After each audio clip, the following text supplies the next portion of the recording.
I've made a number of videos now on the CANZUK concept, that being the proposed union or confederation between the Commonwealth nations of Canada, Australia, New Zealand and the United Kingdom, as I'm sure many of you know by now. And in the last video I went over your questions regarding the idea, and I've also made lots of videos going over different elements of this proposed alliance. If this is your first time hearing of CANZUK, I would suggest going back and watching those for the basics. Now, I received some great feedback on that video answering your questions on CANZUK and have been reading lots of the comments as well, some of which were asking whether I could go into the specifics of just how much hard power CANZUK could wield as a global superpower, and also some comments going over how much of a glazer I am for the CANZUK idea, and I can't really disagree with that one. Now, one of my previous videos went into how powerful this alliance could be, in military and economic terms, as another pole in an increasingly multipolar world where the United States has retreated from its positions of global leadership, and there are a number of major regional powers with a high potential for conflict, and I've discussed this all as well. But that video covered the more broad ideas of defense strategy, foreign policy and military procurement without diving into the precise details of what capabilities CANZUK could wield using their current statistics. So what I've done is I've gone away, I've gathered data from all four countries, Canada, Australia, New Zealand and the UK,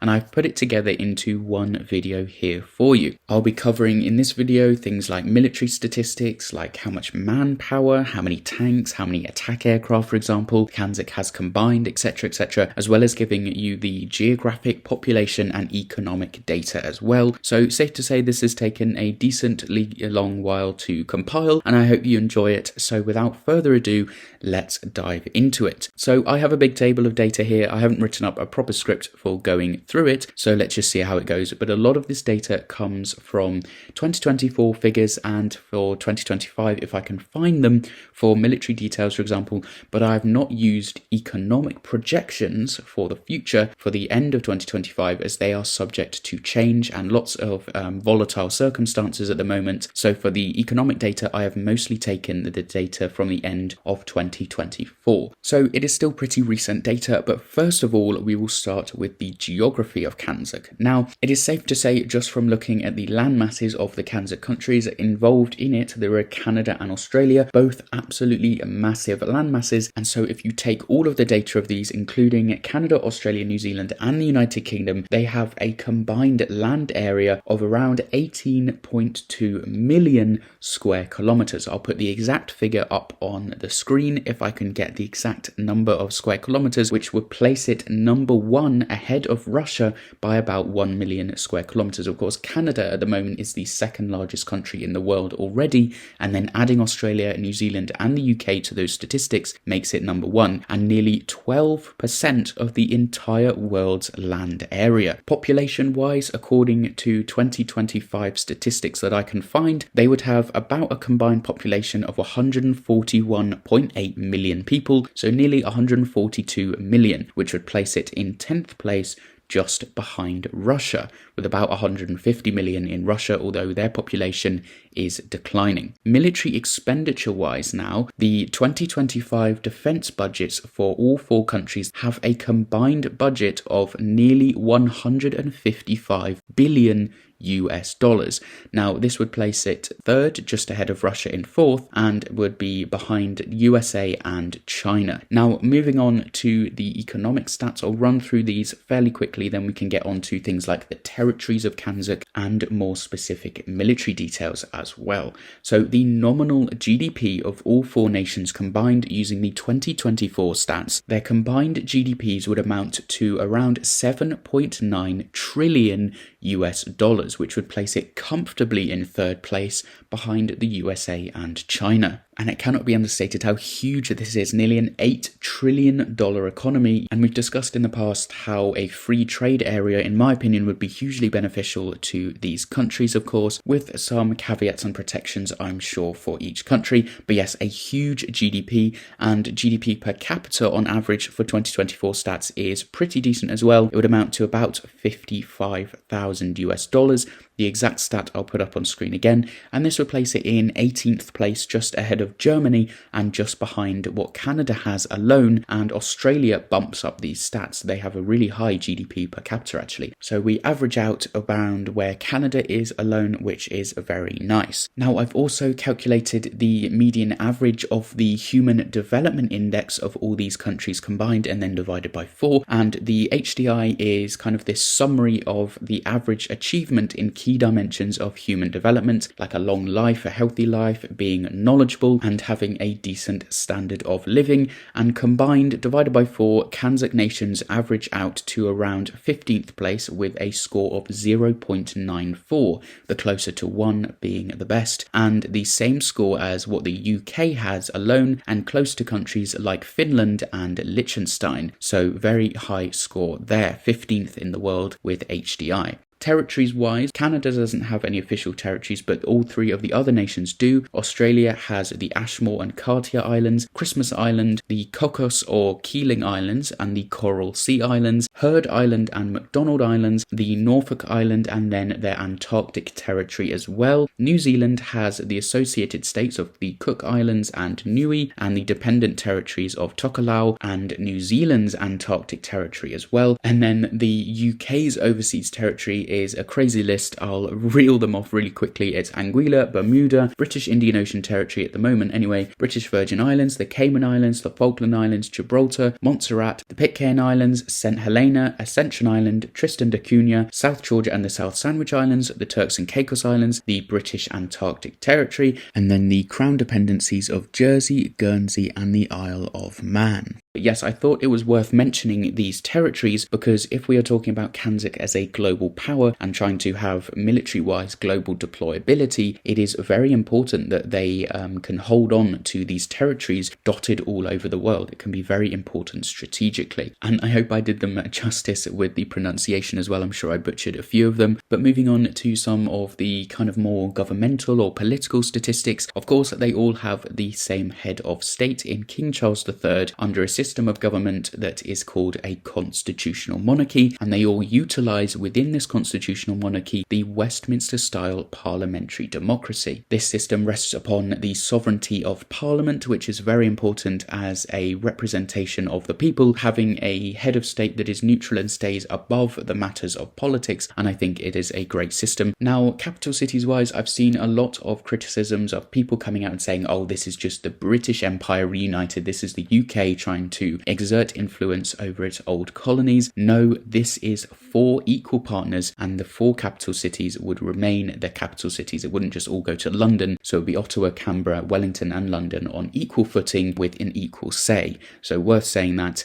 And now we are coming on to the military stuff. This is where it gets exciting, guys. So I'm starting off with a big one, with a bang, nuclear weapons. Now, New Zealand is an area that rejects nuclear weapons. They don't like to get involved in nuclear weapons, and they are an anti-nuclear zone. So they would likely stay out of anything to do with nuclear weapons. And while Australia and Canada do not have any nuclear weapons, the United Kingdom has 225 nukes. So in terms of having a nuclear deterrent that's seemingly becoming more important nowadays, and ensure that any bullying or authoritarian expansionist powers would think twice about challenging CANZUK too greatly because of the concept of mutually assured destruction. I'm sure I don't need to go much further into that. I'm sure you know what I'm talking about. Now we come on to military statistics. The active military personnel combined from all 4 CANZUK nations would have an active military force of around 317,000. Now, of course, CANZUK nations are incredibly high quality. Reserve military personnel as well for 2025 statistics, including anyone that lives in these countries that has a reserve military status. This amounts to 986,300 personnel. Most of this comes from the UK, who have about 900,000 people with reserve military status, and this is absolutely huge. This means that there are nearly 1 million people within these 4 countries that have military training in the past and will be able to take up arms if necessary to defend the CANZUK nations. This puts the total force at around 1.3 million people. Now, special forces wise, CANZUK nations have the very, very best trained special forces. Canada has JTF2, Australia with the SASR, and New Zealand with their NZSAS, and those latter two, Australia and New Zealand, are based off the British SAS. So they are very, very similar, based closely on the British SAS, and even share the same motto, who dares wins, and basically the same badge too, with some minor tweaks and colour variations. Of course, Britain also has the SBS, so these are the Special Air Service and the Special Boat Service, and Canada's JTF2 also ranks among the very, very best in the world, and so in my opinion, combined, these forces would constitute the finest collection of special forces capabilities in the entire world. CANZUK would be a massive force to be reckoned with in special operations. Alongside this, CANZUK has a pretty decent air force. Total aircraft from all four countries amounts to 1,357 aircraft, with 203 fighter aircraft, 93 dedicated attack aircraft, 103 transports, 409 training aircraft, 97 special mission aircraft, 21 tankers, 501 helicopters, and included in that are 59 attack helicopters, and of course future acquisitions are currently in progress as well. Land forces too would be pretty strong. CANZUK nations combined have 77,660 armoured vehicles, with 376 main battle tanks, 217 self-propelled artillery, 238 towed artillery, and 142 rocket artillery. And I am including in this Australia's new acquisitions for self-propelled artillery, and I believe Canada is buying artillery as well. Now, naval forces as well are strong, and as I said, this is something that I think CANZUK would focus on in the future if it happened. Their total fleet size would be around 240 ships, with 2 aircraft carriers, 2 helicopter carriers, 11 destroyers, 29 frigates, 19 submarines, 64 patrol vessels, and 10 mine warfare vessels. And of course, future acquisitions are in progress with these as well, including Britain upgrading its navy. Now, when it comes to the military, of course, they have to be powered, and oil is the king of this world. Still, oil production per day with the CANZUK nations combined, they produce 7.2 million barrels a day, which places them 4th place above China and below Russia, who is in 3rd. Oil reserves, they have roughly 177 billion barrels, the vast majority of which come from Canada, and place it in 4th place behind Iran. Quickly running through the other natural resource statistics, natural gas production, 387 billion cubic meters per year, placing it 3rd behind the US and Russia, again mostly from Canada driving up those numbers, and natural gas reserves around 6.5 trillion cubic meters, placing it 9th just behind the United Arab Emirates. Coal production, meanwhile, is mostly provided by Australia when accounting for CANZUK figures, because other nations have begun to shift away due to environmental reasons, and coal is a very dirty product. CANZUK's total production, though, would sit at around 514 million metric tons. As I said, Australia holds the vast majority of reserves, with the combined figure of reserves sitting at around 165 billion metric tons, around 150 billion of which come from the Aussies, who at current consumption levels, by the way, the Australians could power their country for over 1,000 years from these coal reserves, which is a crazy statistic. So that about wraps up the statistics for CANZUK more specifically. It's taken me ages to put these together, but I hope you've enjoyed listening to just how powerful CANZUK could be if we really pushed the grassroots support and made the political will happen and got the wheels turning on this magnificent idea. Now, of course, I've mentioned in previous videos what you can do if you want to kind of progress this further. You can go and contact your local representative, be it your MP or something like that. You can go and email or send them a letter and ask them to push this concept further.